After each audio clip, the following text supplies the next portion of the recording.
Cette semaine dans les médias, il y a un nom qu'on a beaucoup entendu, c'est celui de Freaky Hoodie. Freaky Hoodie. Freaky Hoodie. Derrière ce pseudonyme se cache en réalité Sylvain Hélène, un professeur des écoles atypiques puisqu'il a décidé de se faire tatouer des pieds à la tête. Un style original qui jusque-là ne semblait pas poser particulièrement de problème, sauf que voilà, il y a quelques jours, une parent d'élève s'est plainte de lui, indiquant qu'il faisait peur à sa fille. Je trouve cela inapproprié. Pour des CP ou des CE1, c'est comme s'il s'était déguisé pour Halloween. Je suis très surprise que l'éducation nationale laisse faire ça. Considéré comme l'homme le plus tatoué de France, cet instituteur enseigne depuis des années et pour lui cela ne pose aucun problème. Je n'ai aucun problème avec les élèves que j'ai eus. Au bout de 2 minutes tout va bien, ils oublient complètement ce à quoi je ressemble. Sur les réseaux sociaux comme sur les plateaux, les avis sont extrêmement divisés sur le sujet. Mais alors, pourquoi le professeur tatoué fait-il autant polémique ?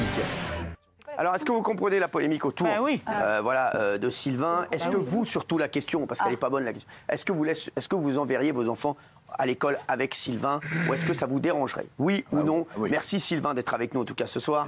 Merci d'être là. Vous, alors, vous êtes l'homme le plus tatoué de France et depuis quelques mois, il y a des parents qui n'hésitent pas à envoyer des courriers de menaces à votre hiérarchie pour vous faire quitter votre poste. Aujourd'hui, plusieurs parents ont déclaré ne plus vouloir vous voir enseigner. Qu'est-ce que vous leur répondez à ces parents?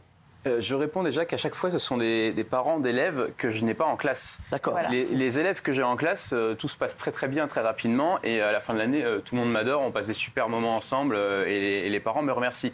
C'est à chaque fois des parents d'enfants que je croise une fois ou deux dans la cour de récréation ou dans le couloir. Donc c'est tout le temps des gens qui ne me connaissent pas, qui ne sont jamais venus me voir et qui ne m'ont jugé que sur mon apparence. D'accord. Et les parents des élèves qui sont dans votre classe, vous n'avez jamais eu de problème pour l'instant? Jamais de problème, en tout cas sur mon apparence. Après, il y a des trucs sur Alors, on a plein de questions à vous poser, bien entendu. Je voudrais savoir, vous, Nathalie Marquet, non? Ah non, moi, mes enfants, il n'y aurait pas de souci. Et vous savez, moi, j'ai... donc c'est oui. Ouais. Ah, pardon. Donc c'est oui, d'accord. Pardon. Donc vous, il n'y aurait pas de souci, oui. Non, mais il n'y aurait absolument pas de souci. D'ailleurs, moi, j'ai ma fille, encore je vais reparler de ma fille, mais qui avait une prof d'histoire géo il y a 2 ans. Et elle était tirée à 4 épingles, toute jolie, tout ça. Et c'était une vraie salope avec ma fille. Ah oui. Vraiment une vraie salope.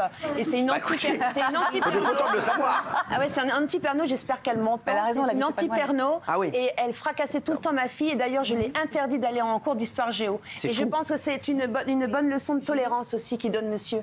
Alors, sans langue de bois, dites la vérité. Géraldine, voilà, vous êtes la seule à dire non. Alors, moi, je respecte infiniment ce que vous êtes en tant qu'individu. Je trouve que d'ailleurs, vous êtes une sorte d'œuvre d'art éphémère, puisque je pense que vous êtes en work in progress en plus. Oui. Donc, j'aime bien votre démarche philosophique en tant qu'artiste. Après, en tant que professeur, moi, personnellement, si ma fille était donc en petite section, enfin pas en petite section, mais au CP ou par exemple au CE1... Vous avez quelle classe, Sylvain?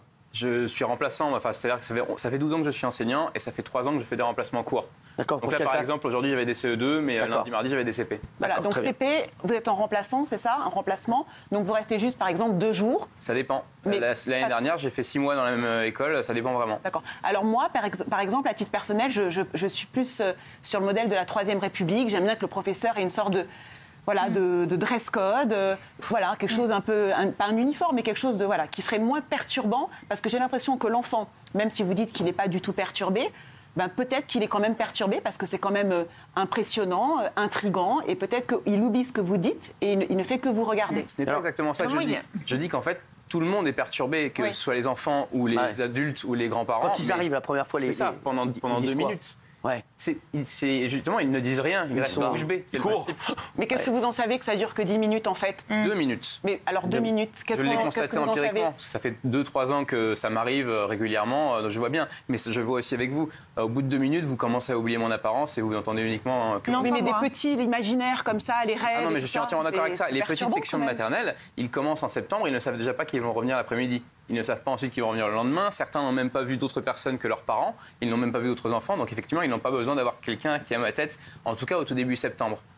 Mais, alors, Jean-Michel, vous dites non. Ah bah non, parce que moi j'aurais un professeur comme ça qui est très beau. Hein. Je suis d'accord avec Géraldine, c'est très joli, j'adore les tatouages. Mais moi j'aurais un prof comme ça, j'aurais fait pipi au lit, j'aurais fait des cauchemars la nuit, ça c'est sûr et certain.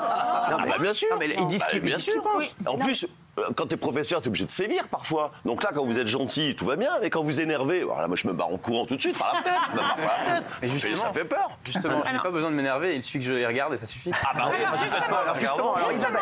Alors, pardonnez-moi, moi, il y a un détail qui me choque particulièrement, c'est l'intérieur des yeux est tatoué, outre que je trouve quand même que c'est très dangereux parce que c'est des métaux lourds, mais ça vous regarde. Oui. Vous êtes très bon, mais je pense que franchement, beaucoup de choses passent par le regard. Et votre regard, je le trouve dénaturé. Donc, je trouve que ça pose un vrai problème sur le long terme. Pardonnez-moi. C'est aussi ce que pense ma hiérarchie, oui. Ah oui, qu'est-ce qu'ils vous disent, votre hiérarchie, d'ailleurs C'est... Quand vous arrivez, mine de rien, parce que vous êtes professeur remplaçant, ils vous ont vu, quand ils vous voient arriver, ils vous disent quoi, les directeurs d'école? Alors, déjà, dans le primaire, les directeurs ne sont pas des supérieurs, ce ne sont que des collègues. Donc, la hiérarchie, c'est l'inspectrice. D'accord. Et effectivement, elle est du même avis que Mme Morini-Bosque. Elle considère qu'il y a un côté inhumain à ça. Et c'est pour ça qu'elle ne veut plus que j'enseigne en maternelle. Ah oui. Parce qu'elle ne veut plus, en fait, recevoir de lettres de plainte et elle veut juste que tout se passe bien. Donc, il me laisse uniquement en élémentaire afin de prévenir d'éventuelles plaintes.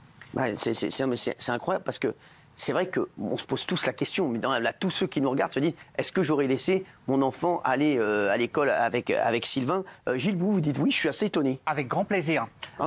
Oui, c'est la tolérance. Parce que dire non, pour moi, c'est de la discrimination. Ah oui, D'ailleurs, j'ai tenté d'obtenir de la part des services de l'éducation nationale de l'Essonne, tant à Palaiseau qu'à Évry, une explication. Parce que dans ces cas-là, quand on vire quelqu'un pour un tatouage, c'est à l'employeur de prouver que ça cause problème. Tant que ce n'est pas prouvé, c'est de la discrimination et vous pourriez gagner au tribunal. Donc moi, je dis oui, bien sûr. Il n'y a aucune raison de dire non. Ouais. Et je trouve que moi, ma fille Mélanie, si elle vous avait, j'en serais très fier. Alors, j'espère que vous lui enseignerez un jour. Alors, Sylvain, qu'est-ce qu'ils disent les autres professeurs? Est-ce que vous entendez bien avec les autres professeurs? Ou est-ce qu'ils disent Oui, ils disent rien, ils veulent juste faire leur travail en fait. Ils veulent qu'on les laisse travailler tranquillement. Et ça s'est déjà mal passé avec un élève qui vous a dit quelque chose, qui vous a dit non, c'est ça. Les critiques que j'ai moi ne sont jamais directes. C'est soit jamais un élève qui vous a dit vous me faites peur, on a peur de vous. Mais les élèves, ils disent ce qu'ils pensent, que ce soit gentil ou méchant. Donc ils vont le sortir comme ça, mais ça ne veut pas dire que ça va rester. Et vous leur dites quoi, vous? Ouais, ça. Sur votre parcours, quand vous arrivez, vous posez forcément des questions. Vous présentez. Déjà, moi, ça fait 12 ans que je suis sur la même circonscription, donc Palaiseau et Villebon, pour ceux qui connaissent. Donc, j'ai soit eu les grands frères, soit les grandes sœurs, soit ils m'ont vu par mon activité artistique à la télévision, au cinéma ou. Mais les yeux, c'est nouveau quand même dans votre démarche. Ça fait 1 an et demi, ouais. Oui, donc c'est quand même nouveau. Et donc, ils vous disent quoi? Qu'est-ce que tu as fait? Pourquoi tu as fait ça? Enfin, peut-être qu'ils vous voient d'ailleurs. Ah ouais. À partir du CE2, oui, normalement. Alors, ils vous disent quoi? Mais rien, parce que ça fait partie d'un tout, en fait. Ils sont pas curieux. Non, ça les surprend 2 minutes, et puis... Okay. Alors, Bernard Montiel, vous laisseriez vos enfants, vous Oui, mais ce qui est important de souligner quand même, c'est qu'au-delà de l'apparence, on n'a jamais remis en question ses qualités professionnelles. Voilà. Et ça, c'est quand même l'essentiel. C'est-à-dire que c'est un bon prof, c'est un bon enseignant. Donc c'est vrai que c'est pas évident comme il est là, bon, c'est magnifique. Moi, c'est les yeux qui me font peur. C'est vos yeux, c'est tout. Le reste, ça va. Hein. Et vous êtes tatoué partout? Oui. Je suis entièrement recouvert. Ouais, entièrement recouvert. Partout. Oui, bah oui. Calmez-vous. Moi, René Malville, c'est oui ou c'est non dans ta petite pancarte?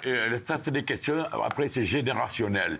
Il y a des personnes. Mais toi, est-ce que tu laisserais tes petits-enfants? Je t'explique. Moi, mes petits-enfants, c'est mes enfants qui s'en occupent. Mais je veux dire, c'est générationnel. Un mec comme moi, 73 ans, putain, tu hésites, je veux dire. Quoi. Alors que tant des jeunes, peut-être qu'ils seraient d'accord. Tu vois ce que je veux dire? C'est générationnel. Moi, je sais que non. Voilà, jamais.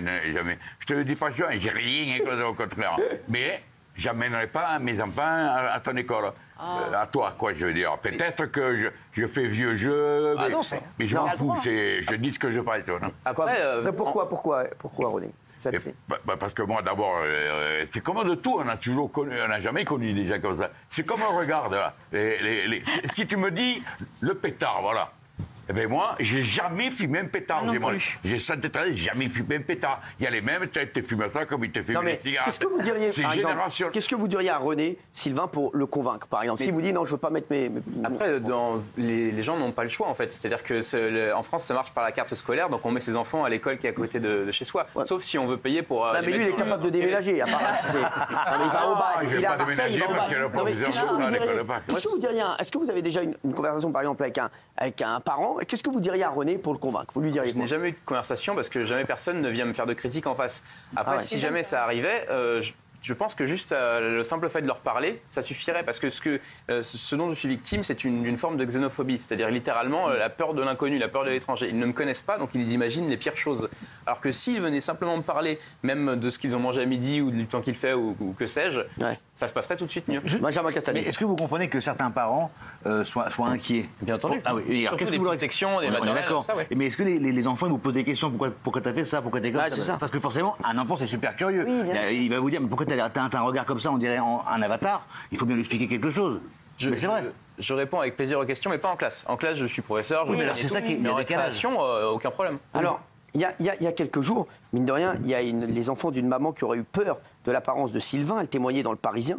Elle dit, il n'était pas dans la classe de cet institut, mais ils m'ont dit, c'est bizarre, c'est effrayant, il fait peur. Il me parlait plus de son look que de leur propre maîtresse. J'ai moi-même été impressionné en le voyant. C'est une mère d'élève qui a parlé dans Le Parisien. Je trouve cela inapproprié, a dit, pour des CP ou des CE1. C'est comme s'ils s'étaient déguisés pour Halloween. Je suis très surprise que l'éducation nationale laisse faire ça. Il y a 10 ans, on refusait l'entrée aux élèves qui arrivaient à l'école avec les cheveux bleus. Si c'est un bon professeur, il y en a qui disent aussi cela ne change rien pour moi, mais il y en a beaucoup que ça divise. Parce que surtout aujourd'hui, les tenues à l'école, il y a plein de jeunes, voilà, on les voit avec des fois des jeans troués, des trucs, on dit non, tu retournes chez toi. Oui. Vous, qu'est-ce que vous répondez aux mères qui disent, mine de rien, un exemple. C'est pas un exemple. Est-ce que vous pouvez répéter parce qu'il y a des gens qui vous disent que vous n'êtes pas un exemple pour les autres élèves. Ah, je suis un exemple par la façon dont je m'exprime, par ma pédagogie et puis par mon attitude. Et c'est ce qui est le plus important. Après, ma tenue, je suis propre, je prends 2 douches par jour, je fais des lessives. Donc oui, il y a d'autres façons d'être modélisant que par son aspect. Et après, si on commence à discriminer au niveau des tatouages, on va faire pareil avec la couleur de peau, avec le handicap, avec plein d'autres facteurs. Alors, Jean-Mi, vous vouliez dire... le handicap, on le subit en général, c'est pas quelque chose qu'on s'impose. Hein, mais au final, c'est le même résultat, c'est la même chose. Surtout avec une aussi jolie peau, pardon, mais quand on voit votre peau et votre visage... on n'est pas ici pour parler épiderme. Moi, je serais sa mère, je serais désespérée. Moi, c'est vraiment un débat essentiel sur le droit à la différence, à être soi-même. C'est en ça que je vous soutiens totalement. On a le droit d'être différent, sinon on va juger, alors, oui, vous n'êtes pas beau, et puis un autre, on va dire, oui, lui, il est trop petit, trop grand, ça va aller jusqu'au... Ça n'a rien à voir. Pour moi, tu ne choisis pas d'être grand, tu ne choisis pas d'être petit. Jean-Michel Maire, il a raison dans ce qu'il dit. Tu ne choisis pas d'être grand, d'être petit, voilà, etc. Et tu choisis d'être comme tu veux. Mais Jean-Michel, toi qui défends toujours les faibles, etc., les oppressés, à partir du moment où il y a des enfants qui ont peur, tu devrais soutenir la minorité. Qu'est-ce qu'on sait? Parce qu'on en a discuté. Mais non, ils ont trop peur de lui en parler. Ah bah évidemment. Non, mais c'est vrai qu'il y en a peut-être peur, qui ont peur d'en parler à Sylvain. C'est possible aussi, Géraldine. Non, mais surtout que Sylvain, vos yeux, c'est quand même un risque. Isabelle l'a dit tout à l'heure, c'est-à-dire que c'est presque une automutilation. Vous risquez d'être aveugle. Ce n'est pas une automutilation, mais c'est effectivement une pratique qui n'a que 10 ans d'existence à peu près. Donc on n'a aucun recul. Regardez chez nous. Exactement. Qui est interdite en France. Qui est interdite en France. Ah voilà. Il a fait en Suisse. Exactement. Ah ouais. Valérie qui va. Non, mais je disais justement, et je rejoignais un petit peu Gilles là-dessus, c'est une façon aussi, parce que la dame disait, ils l'ont vu et ils ont eu peur. Ouais. C'est une façon justement de dépasser simplement la première impression. Et la différence, c'est aussi de dépasser la première impression. On a peur de quoi? De l'autre. Quand on a peur de l'autre, c'est parce qu'on ne le connaît pas. Donc c'est aussi une façon d'apprendre aux enfants à dépasser la peur de l'autre, c'est-à-dire la peur de l'inconnu, et d'aller vers cet inconnu pour ensuite lui dire, ton regard, enfin ta personne ne ressemble pas à ma personne, mais justement, prouve-moi que j'ai pas à avoir peur de toi. Et c'est ça aussi que, par l'apprentissage, c'est ça aussi qui va montrer. Sylvain, est-ce que vous êtes triste quand on vous dit que vous ne pouvez pas enseigner? Pour moi, non, parce que on m'écarte des maternelles. Mais finalement, je m'y retrouve un peu parce que j'aimais pas trop les petits de toute façon. Donc j'aimais bien. Je suis pas. Je préfère les CM1, CM2 quoi. Mais si un jour le rectorat. Le principe, je le trouve. Qu'est-ce que vous diriez si on vous interdisait complètement d'enseigner? Parce que c'est pas possible. Je pense que ça me ferait mal parce que c'est quand même une vocation. On ne peut pas être enseignant de nos jours si on n'y croit pas vraiment. Moi, je veux être enseignant depuis que j'ai 10 ans. Donc ça fait 25 ans maintenant que je songe à faire ce métier-là.